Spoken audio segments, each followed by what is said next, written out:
Hello everyone, it's me, JayskiBean, and I know my voice is like gone. I'm super sick. Yay!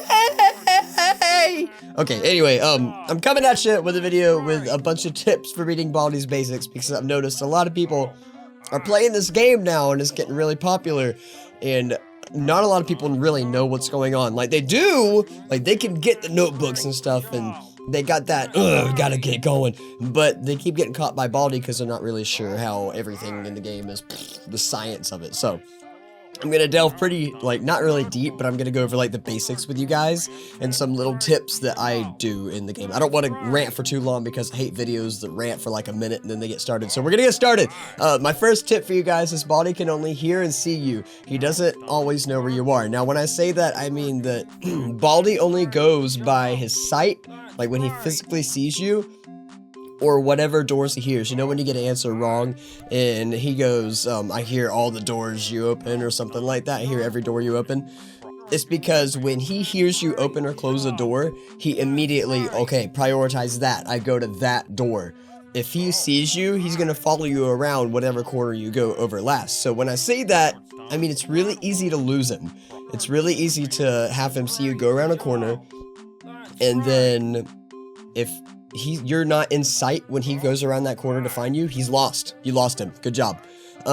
So if you go around a corner when he's right behind you, he sees you go around that corner, then you go around another corner before he makes it around that corner, then you're good. You're good to go. He'll wander around for a while until he sees you again. Now, when he sees you, that's going to take priority over any doors you open or close. So if he sees you and then you open or close a door, but he still sees you, he's not going to go through that door if he's seen you go around that corner. You know what I mean? Obviously, it's, he's seeing is believing, right? So, what I do is I use that to my advantage to where you can actually go to, like, if you saw in my winning run, when I go around that last corner, right before I get my 6th notebook, I think it was, I go past the cafeteria. Well, I open and close the cafeteria door, and then I go around that corner, right around the cafeteria to my 6th notebook. That way he thinks I went inside the cafeteria, so he'll go inside the cafeteria and look for me.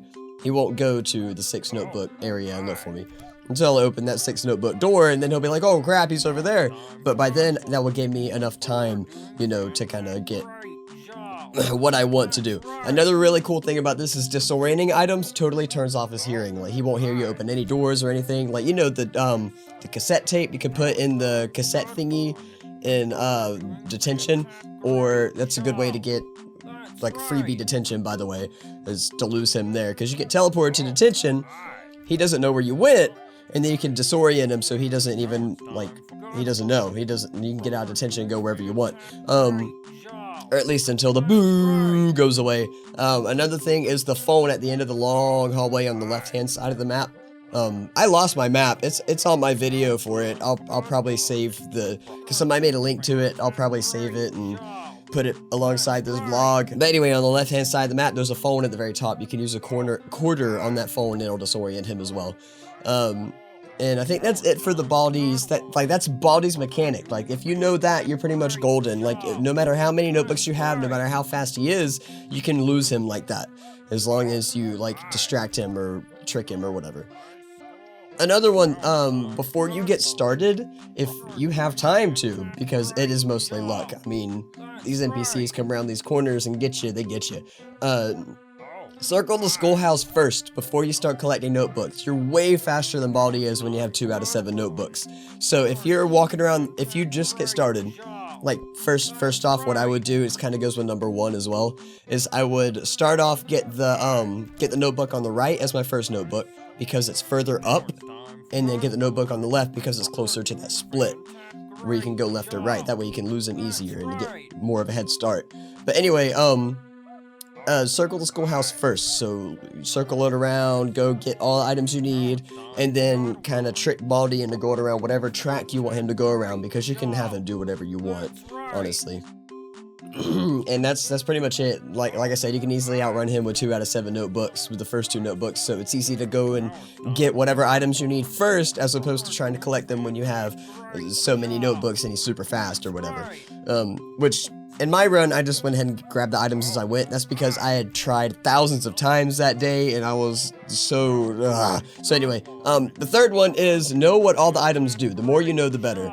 And that goes kind of hand in hand with number 4, which is know what all the NPCs do. All the items, the soda doesn't work on Baldi. It only works on the principal and playtime as well. So if you see the principal coming, like they're running in the halls, or the playtime coming and Baldi's right behind you or something, I don't know. And it would be better for your strategy to use the soda on them. That way you can get some notebook or something. And then say the principal's behind you, saw you running, you're right there at the notebook, but he's close to you. Use the soda on him, grab the last notebook, go to him, and then use the key to get out of the office or whatever, and then run to the exits. I don't know. Anything could work. People do this so many different ways, and that's what's amazing about this game. And that goes hand in hand with like the principal's key. If the principal's key will get you out of detention without having to wait the 15, 30, or whatever seconds that you have to wait.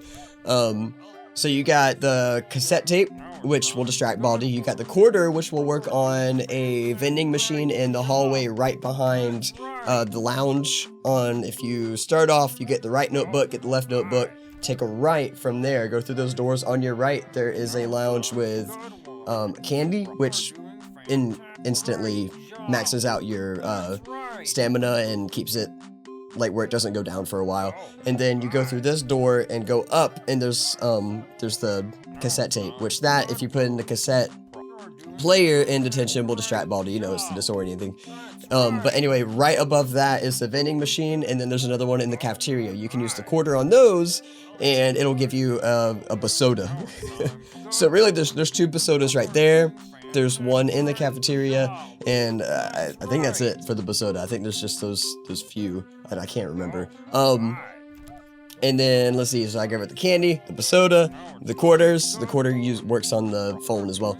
And the keys, there's a couple more quarters out there. There's the lock, which is really handy. What I did was I went ahead and used the sock to teleport me to the bottom, and then I used the lock to like kind of put it, like close the door behind me. Because if you lock a door when Baldi's right on that door, he'll be forced to go all the way around and he'll go to that door, you know, and try to get you. And then you'll most likely lose him. It's really easy to lose him that way.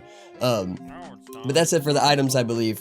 Yeah, okay. And then the NPCs. The principal of the thing is the first one. If he sees you running in the halls, if he sees you use soda in the halls, if he sees you use candy in the halls, if you go in a faculty-only room in the halls, anything like that, he'll put you in detention. He runs way faster than you do. He will catch you. Guaranteed. He's gonna catch you.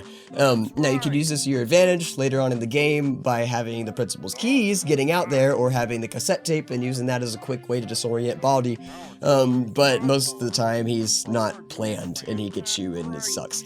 The next one is playtime. We all love playtime. She can be good in some situations to force you to stop and get your stamina back. By the way, I thought it was like just known right now, but stamina only recharges when you're sitting still.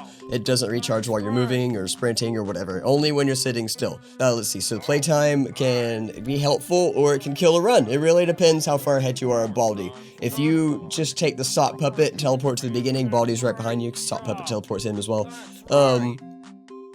Playtime could kill your run easy if playtime just happens to be there.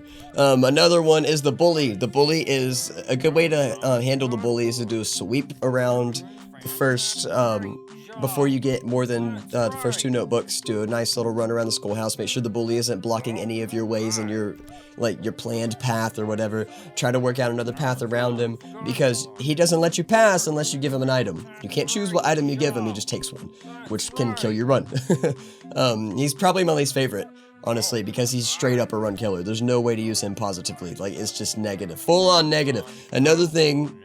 Oh, God. I'm sorry, I'm sick. Another one is the arts and crafters, the sock puppet. Now, he does nothing. I think he's just looking for notebooks just like you are throughout the game. But once you have 7 out of 7 notebooks and you look at him, he will rush towards you, make a crazy fingers on chalkboard, the fingernails on chalkboard sound, and teleport you and Baldi to the very beginning. Now, you can use this if you get, I think, the top left notebook last, head down, look at him, but get that exit on your right, and then he'll teleport you to the beginning with Baldi. You can turn around, use a soda on Baldi, use the candy, head down to the south one, and boom, that's 2 out of 4 exits right there. and then you can go that way, use the lock on that door, and then just go grab the last 2 exits. And that's how I won, except, you know, things happen, things are different, and there's different ways to kind of make it work no matter what goes wrong. And you know, just like the tip number 1, back to tip number 1. Let's see, another one is sweeping time. He's pretty self-explanatory. He just goes through the halls just sweeping up everything and anything that he sees. Just sweep, sweep, sweep. You know, I can't do it right now because my voice is gone, but you guys know he's a meme. He's a meme. So that's all the NPCs, I think. That's all of them. See, you got playtime, you got sweeping time, you got arts and crafters, obviously Baldi, and then you have the principal, the thing, and the bully. Okay, yeah, I think that's all of them. All right, and the last tip that I have, tip number 5, is save your sprint for running in and out of rooms. You want to always save your sprint for trying times like that, because Baldi gets in those rooms, he'll pin you in a corner, and you want to be able to sprint in and out of those real quick. Plus, it's not the halls. I mean, if he still sees you sprinting in a room, he's going to still put you in detention. Principal is still going to put you in detention for sprinting in the schoolhouse. But if you sprint in and out of the room, it's less of a chance that he'll catch you. Plus, you get in and out of that room real quick. So you're going to want to definitely save your sprint for that. Stop instead of like trying to move. Like instead of like if you see something coming your way and you want to avoid it, don't move slowly, just stop and let your sprint charge, because you, like I said earlier, it only charges when you're sitting still. But yeah, that's it for all my tips. I hope you guys enjoyed. Hope this helped you guys a lot, especially those of you who are having issues beating the game. I just wanted to get all this information out there for you guys, and hopefully this is like really informational for you. So anyway, hope you guys enjoyed. If you guys did enjoy, make sure you slap that like button underneath the video, and until next time, I'll see you guys later.